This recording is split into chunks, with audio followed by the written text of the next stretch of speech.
안녕하세요. 모닝쇼 김은별입니다.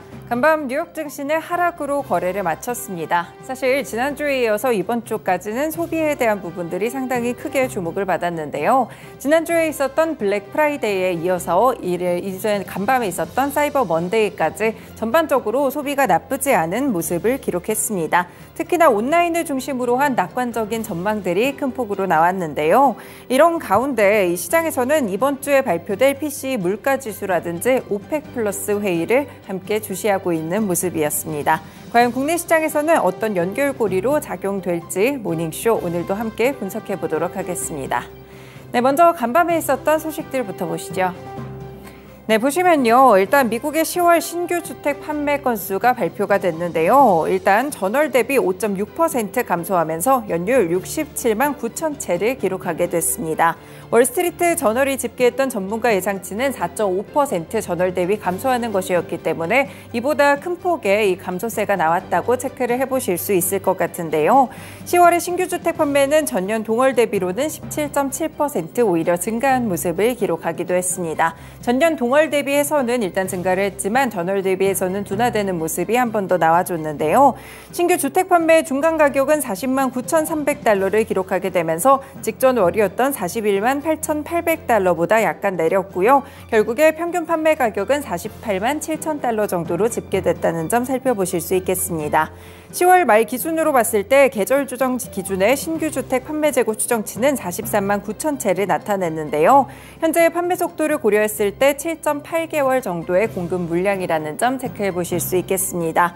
무엇보다 지금 높은 주택담보대출에 대한 금리가 신규 주택 수요에 큰 폭으로 영향을 미치는 것으로 분석되고 있는 상황인데요. 워낙 주담대 금리가 높다 보니까 신규 주택 판매도 함께 줄어드는 그런 흐름들이 조금씩 기록이 되고 있습니다. 다만 전반적으로 이 연준이 금리 인하를 할 것이라는 기조들이 더 강해지고 있는 분위기고요. 이 때문에 앞으로의 흐름들은 조금 더 바뀔 수 있다는 점 함께 체크해 보실 수 있겠습니다. 네, 두 번째 소식입니다. 국제유가가 오펙 플러스 회의를 앞두고 있는 상황에서 간밤에는 소폭 하락하면서 거래를 마쳤습니다. WTI 기준 선물은 68센트 하락하게 되며 0.9% 내린 배럴당 74.86달러로 이번에 거래를 마쳤는데요. 브렌트유 선물은 0.74% 내려가면서 80달러 선이 깨졌고 79.98달러에 거래를 마치는 흐름이었습니다. 네, 일단 이번 주 후반에 오펙 플러스 회의가 있는데요. 내년까지는 공급을 억제하게 되는 상황일 것이라는 전망들이 나오고 있습니다. 그럼에도 불구하고 유가가 계속해서 떨어지고 있는 분위기인데요. 일단 오펙 플러스의 추가 감산 가능성은 이미 지난주에 반영됐기 때문에 유가는 주간으로는 5주 만에 처음으로 상승 전환했다는 점도 특징으로 보이고 있습니다. 일단 오펙 플러스 장관회의가 원래는 26일에 열리기로 했었는데 4일가량, 그러니까 오는 30일로 연기된 바가 있습니다. 산유국들 사이에서 어느 정도의 의견 충돌이 있고 이 의견을 좀 조정하려고 나선 것으로 보이는데요. 일단 이제는 대체적으로 조율된 것으로 보이고요. 오펙 플러스 협상이 이제는 타결에 가까워지고 있습니다. 네, 로이터 통신의 보도에 따르면 이 전반적으로 유가에 대해서 살펴봤을 때 추가 감산이 논의 테이블에 오를 가능성이 있다는 등 이 글로벌 IB들의 시각도 조금씩 나오고 있는 상황인데요. 일단 오펙 플러스 내 생산 할당량을 둘러싼 분쟁으로 인해서 시장 심리가 여전히 부정적으로 흘러가고 있습니다. 실제 골드만삭스의 애널리스트들은 오펙의 국가들의 예상 수출량이 4월 수준보다 낮은 하루 130만 배럴로 감소를 했고 그들의 공급 목표에 부합한다고 평가했는데요. 그러면서 러시아와 이 사우디아라비아의 일방적인 감산이 최소 내년 1분기까지는 연장될 것으로 보인다면서 감산 규모 자체는 변하지 않겠지만 결국 추가적인 감산이 앞으로 논의 테이블에 오를 수 있다라고 현재 보고 있습니다. 그리고 미국에서 만약에 원유 재고가 좀 증가했을 때는 이 가격에 하락 압력을 가할 수 있다는 부분도 있다는 점 함께 살펴보실 수 있을 것 같은데요. 일단 오는 30일에 있을 오펙 플러스 회의가 상당히 유가의 항방에 중요하겠습니다. 현재 구간에서는 유가가 어느 정도 75달러 수준에서 좀 자리를 잡고 있는 모습인데요. 앞으로는 어떻게 변하게 될지 추가적인 흐름들도 함께 살펴보시면 되겠습니다.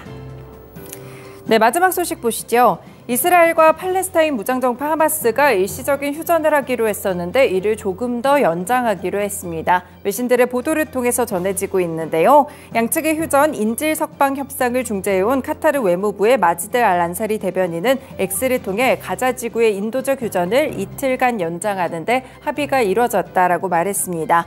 그래서 24일 오전 7시부터 휴전이 됐었는데 30일 오전까지 일단은 이틀 연장이 됐다는 점이 특징이고요. 종전의 합의에 따라서 이스라엘 인질 20명도 석방이 되고 이스라엘은 팔레스타인 수감자 30명을 순차적으로 석방하게 될 것으로 보입니다. 이렇게 지정학적인 리스크가 분위기가 조금은 완화되는 모습을 기록하게 되면서 결국에는 시장 전반에 또 유가의 하향 안정화에 영향을 미칠 것이라는 전망들도 나오고 있는데요.